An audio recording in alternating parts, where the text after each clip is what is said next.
औरंगजेब आलमगीर रहमतुल्लाह ताला अलैह, इनको हिंदुस्तान की सल्तनत पर काफी वक्त मिला, काफी वक्त, कई दहाइयां इन्होंने हुकूमत की है हिंदुस्तान पर, तकरीबन 50 साल के करीब औरंगजेब आलमगीर रहमतुल्लाह ताला अलैह। और साथ बादशाहत के आप एक परहेजगार मुत्तकी इंसान थे।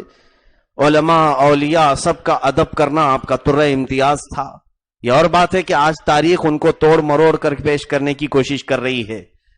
औरंगजेब रहमतुल्लाह ताला अलैह के जो औसाफ हमीदा हैं, मैं आपको बताऊं उनका एक खास काम। औरंगजेब टोपियां बुनते थे। हिंदुस्तान की बादशाहत, ये हिंदुस्तान नहीं, उस वक्त के हिंदुस्तान में अफगानिस्तान तक की सरहदें थीं, पाकिस्तान बांग्लादेश सब इसी मुल्क में था। इसकी सरहदें उतनी लंबी थी, इतनी बड़ी सल्तनत का वो मालिक, लेकिन अपनी कमाई के लिए वो रोजाना टोपियां बुनते थे और कुरान पाक अपने हाथ से लिख करके, अपने हाथों से लिख करके इस चीज के अमल के जरिए से वो अपने घर को चलाते थे। कौमी खजाने से उन्होंने पैसे नहीं लिए, हत्ता के टोपियां बुन करके उन्होंने जो पैसे जमा किए, उन्हीं पैसों को रख करके वसीयत किया कि इसी पैसों से मेरा कफन खरीदा जाए, कौमी खजाने से मेरे कफन के लिए भी पैसा ना लिया जाए। औरंगजेब जिसको 50 साल की हुकूमत मिली हिंदुस्तान की, वो कोई मोहल्ले का कारपोरेटर नहीं, एक जगह का नेता नहीं कि जैसे ही हुकूमत हाथ में आए तो सबसे ज्यादा लूट खसोट शुरू हो जाए और जगह जगह इनके नाजायज कामों की इमारतें खड़ी हो जाएं। औरंगजेब का महल कहां है आज? औरंगजेब की सल्तनत 50 साल रही हो, कहां उन्होंने क्या क्या बनाए? जो बनाए वो मस्जिदें हैं जो वक्फ हो चुकी हैं। एक बार उनके पास उनके उस्ताद आए, मुल्ला अहमद जीवन रहमतुल्लाह अलैह, बड़े साहब कश बुजुर्ग हैं जो फिक़ह के बड़े इमाम थे। उन्होंने कई किताबें लिखी हैं। मुल्ला अहमद जीवन या औरंगजेब के उस्ताद से मुलाकात के लिए आए, बादशाह से बचपन में पढ़ाया था। उस्ताद जब आए तो इन्होंने अदब व एहतराम किया, कहा हुजूर कैसे आना हुआ? कहा बस फख्र व फाखा बहुत ज्यादा है, गुर्बत और तंगदस्ती भी है। तो बादशाह ने 98 सिर्फ हदिये में दिया अपने उस्ताद को, 98। हालांकि उनके पास जायदाद की ना कमी थी, सोने के सिक्के अशरफियां भरी होती, 98 जो है अपने उस्ताद को दिया कि हुजूर कबूल फरमाए। वो ले लिए, लेकर के चले आए। जौनपुर के रहने वाले थे। तो जब उधर आए तो उन्होंने उस 98 से कपास खरीदा या कुछ बीज खरीदे और उससे काश्तकारी शुरू किया।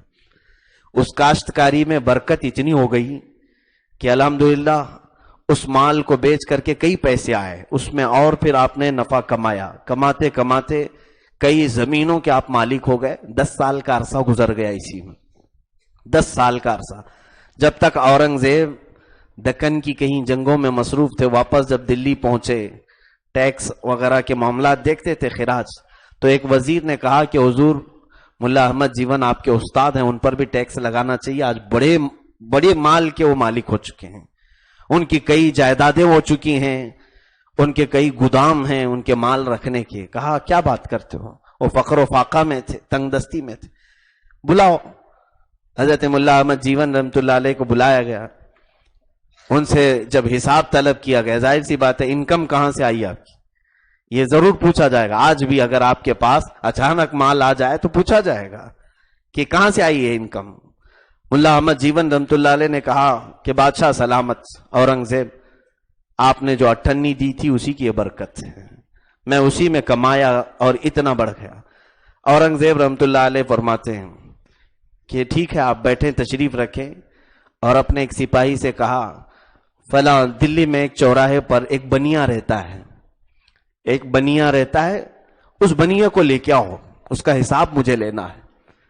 वो बनिया आया, कहा कि मुझे तेरा पूरा हिसाब चाहिए, तेरे पास कितना माल आया और कहां कहां खर्चा किया। औरंगजेब बहुत सख्ती के साथ इंसाफ भी करते थे और अदल कायम करने में आपकी मिसाल नहीं थी। सब डरे हुए भी रहते थे। उसने अपनी जो जो बुक थी, चौपड़ियां थी, वो लाया और पेश किया हिसाब। कहा कि बादशाह सलामत, ये सारा मेरे पास इनकम है इतना, और ये एक्सपेंस है, कहां कहां मैंने खर्चा किया। तो उसमें से एक जगह 1 रुपये के खर्च पे उसने लिखा था कि ये कहां है। कहा कि ये मालूम नहीं। آپ نے طلب کیا کہ مجھے یہ 1 روپے جو تو نے خرچ کیا ہے وہ مجھے بتا. تو اس نے کہا کہ بات در حقیقت یہ ہے کہ بارش کا زمانہ تھا اور میرے گھر کی چھت ٹوٹ رہی تھی، تو میں باہر گیا مزدوروں کو لانے کے لیے کہ کوئی مزدور مل جائے. رات کے وقت بارش میں کوئی مزدور نہیں ملتا تھا. ایک مزدور بڑی مشکل سے ملا اور اس سے میں نے بھاؤ تاؤ کیا تو اس نے کہا 1 روپیہ لوں گا، 1 روپیہ لوں گا. تو کہا کہ ٹھیک ہے. میں اس کو مزدور کو اپنے گھر لے آیا، وہ چھت کا کام شروع کر دیا، تعمیری کام جیسا بھی ہو رہا تھا، لیکن اس کی ایک شرط تھی کہ فجر کی نماز سے پہلے وہ چلا جائے گا، فجر کی اذان سے پہلے وہ کام ختم کر کے چلا جائے گا، فجر کے بعد وہ کام نہیں کرتا تھا.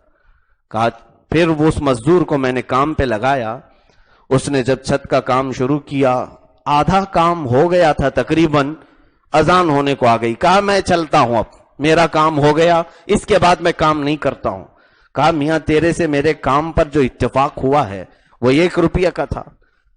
اس مزدور نے کہا اگر میں کل زندہ رہا تو بقیہ کام کروں گا اور آدھی اجرت مجھے اس کی دے دو. تو یہ کہتا میں 1 روپیہ نکال کر کے الگ رکھ دیا، اس کو 98 دے دیا، اور 98 کل کے لیے میں نے رکھ دیا، باقی کی 98 آئے گا. لیکن وہ مزدور دوسرے دن آیا نہیں، میری چھت ٹھیک ہو گئی تھی. پھر میں نے مزدور کو طلب بھی نہیں کیا، وہ 98 ایک گھر پہ رکھی ہوئی ہے اور ایک 98 اس مزدور کو دے دیا میں نے. وہ مزدور رات کو لے کر چلا گیا. اورنگزیب عالمگیر رحمت اللہ علیہ اپنے استاد ملا احمد جیون سے کہتے ہیں حضور وہ مزدور کوئی اور نہیں، وہ اورنگزیب تھا جو رات کے وقت اس طرح سے گھومتے تھے. کہا بنیا تو جانتا ہے کہ وہ تیرے گھر ٹھیک کرنے کے لیے جو مزدور آیا تھا کون ہے؟ وہ نہیں پہچانا. کہا اورنگزیب تھے. یہ رات کے وقت کسی کے گھر کو ٹھیک کر کے 98 مزدوری کمانا.